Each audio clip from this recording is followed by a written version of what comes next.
Dana White has caught plenty of heat over his career as UFC head, not least for refusing to share the billions of dollars in profit with the guys who make it all possible, the fighters. But that hasn't stopped him from discussing two things he cannot stand to hear from fighters. Today, we are talking about Dana's pet peeves, and some of the all-time worst fights the boss also hated. Stay with us. So what are Dana's two gripes then? It's still somewhat incredible to us that Dana White has the gall to call UFC fighters out for various things considering how he treats them. The man who pays some up-and-coming fighters just $12,000 to show has again failed to read the room recently by explaining a couple of things that he cannot stand to hear from UFC fighters. The first one relates to how they manage their careers, as he explained. "Well, I never liked when guys say, 'I just want to wait around.' That's the patented worst move of all time. Look back throughout history for guys that said, 'I just want to wait around,' and see how that plays out for you. That story ends the same every way. Of course, he's probably still bitter about some fighter who waited for a better opportunity and lost him money in some way or another. A lot of talented kids.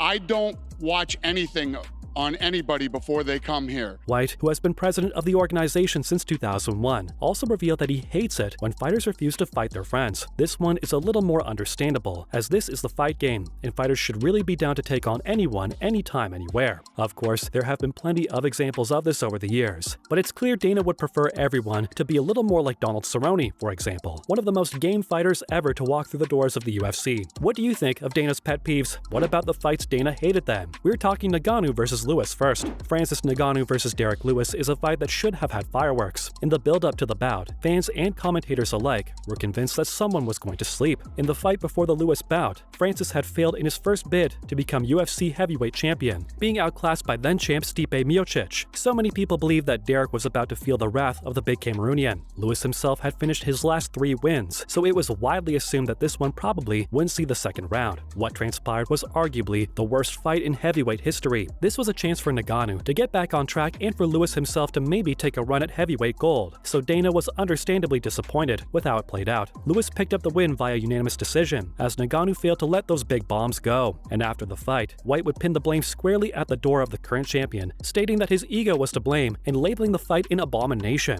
And he wasn't too far off the mark, to be fair. Whatever the reasons were for the lack of action, this one will go down as probably the most disappointing fight of the last decade. Did you guys watch this one? What did you think at the time? Clay Guida and Gray Maynard are up next. On the surface, this one was a fight which should have featured plenty of action. However, it simply didn't live up to the hype. The June 2012 fight in Atlantic City was the main event of the evening, and both men were coming into the fight on the back of losses, so fans were expecting them to bring it and brawl for 25 minutes. Whoever won was expected to go on to make a real challenge at the top of the lightweight rankings, but simply failed to kick into life. Over the course of the 25 minutes, both men simply avoided each other and circled around and around. A total of just 101 strikes landed over the 5 rounds, meaning that the fight was actually one of the least active main events in company history. This one is particularly curious, as both fighters were involved in epic fights over the course of their careers. I mean, who could forget Maynard versus Edgar? Clay Guida is no shrinking violet either, and has been in some brutal wars. As much as we don't particularly enjoy agreeing with Dana White, he had it spot on when he said, "I thought it was impossible for this fight to suck. I was wrong." He then revealed that it was the first time he had ever seen Guida booed after a fight, and added that he himself was booing the lightweight great after Maynard was awarded the split decision. A truly disappointing fight. What did you guys make of this one? John Jones' fight with Matt Hamill is up next. Bones really should have a perfect MMA record, but he was robbed of that particular distinction after being disqualified in his fight with Matt Hamill. The Albuquerque fighter had dominated the December 2009 fight on The Ultimate Fighter Heavyweight's finale, but after using illegal 12-6 elbows against the deaf Hamill, was handed his first and only career loss. The highly questionable Steve Mazzagatti was officiating the fight, a man who would make a career out of highly dubious calls, so much so that Brock Lesnar, among others, would urge various commissions to not have him referee his fights. The fight could and probably should have been scored a no contest, and Dana showed his frustration afterwards by claiming that it shouldn't have happened that way. Of course, Jones is undoubtedly one of Dana's favorites, and just like Conor McGregor and, more recently, Paddy Pimblett, the boss has always rooted for Jones. He has campaigned to have the verdict overturned for years, but if that hasn't happened 13 years after the fight, it never will. John Jones would go on to make himself a UFC star, but sadly for Dana, his most marketable fighter during the early 2010s was never able to truly claim an unbeaten record, when really, he probably should have. Jones is set to return to heavyweight in 2023, so Dana will at least have a chance to fanboy over Jones once more. What did you guys make of Mazzagatti's call? Tito vs. Forrest 3 is coming through now. Stay tuned. Griffin was one half of arguably the most important fights the UFC has ever seen. His bout against Stephan Bonnar back in April 2005 would go down as one of the best ever, and brought a ton of new fans to the sport. Griffin would also go on to win the light heavyweight title and, along the way, come up against one Tito Ortiz. The first fight went to Tito via split decision, whilst Forrest claimed the second by the same method, so the third fight in July 2012 was eagerly anticipated by fans. But it would flatter to deceive. Forrest managed to win the trilogy fight, but after the bout ended, Dana would complain that both men looked slow and that it was probably time for both to move on. Of course, Forrest retired straight after, and Tito left to fight in Bellator, but it was Griffin's odd behavior after the fight which seemed to anger White. He stormed out of the cage before the decision came in, but then returned to grab the mic off of Joe Rogan and talk to Ortiz. The unanimous decision was almost certainly the correct one, but with both men seen as legends of the sport, fans and MMA personalities alike would have liked to have seen them both go for it. You can't have it all though, right? Who is your favorite fighter from that era? We're talking Woodley versus Maia next. Stay tuned. Neither Tyrone Woodley nor Damian Maia have ever been the most exciting fighters on the UFC roster, so it's maybe not too surprising that this fight didn't particularly set pulses racing. However, with the UFC welterweight title on the line, it was possible on the Brazilian to push the pace a little more. Woodley was defending his title for the third time at UFC 214, but it's no exaggeration to say that literally nothing happened during the main event. That opinion was backed up with just 86 significant strikes landing over the course of the 25-minute fight, which in a title fight in this day and age is quite simply pathetic. That particular statistic actually broke the record for the least activity in a main event. Both men rely heavily on wrestling and grappling, and whilst Tyrone did knock Robbie Lawler out to win the title, striking was never his biggest weapon, even less so for Maia, who has won just 3 out of his MMA wins by way of TKO. Of course, Dana would criticize Woodley's inactivity after the fight, but he was always going to, considering Tyrone was never an overly popular champion. He would remain conspicuously silent years later when the same accusations were leveled at Israel Adesanya, but it should be on the challenger to push the pace in a title fight.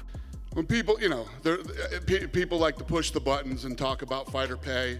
White went on to openly question the welterweight champ and what he was going to do with Woodley, which was actually pretty disrespectful. And finally, it's GSP versus Johnny Hendricks. It's safe to say that the 2013 welterweight title fight between Hendricks and then champion George St. Pierre changed the career of the challenger. He was riding high and starching people when he came into the fight and put on a fantastic display, only for the judges to score the fight for the defending champion. A serious bout of inconsistency followed, and although he did win the vacant title in the next fight against Robbie Lawler, he wouldn't reign long and would win just 3 fights across the rest of his career after the St. Pierre fight, which obviously took so much out of him. Dana would later tell the media he didn't think GSP won and was angered by his comments when he said he would be stepping away for a bit. White told him he should either retire completely or fulfill his duties to the company. What did you guys make of this one? As always, thanks for stopping by today, and remember to tune in again next time for some more fun and games. And why not do us a big favor by liking today's video, whilst also sharing it with any MMA heads you might know of. Also, be sure to leave a comment and subscribe to the channel. Bye guys!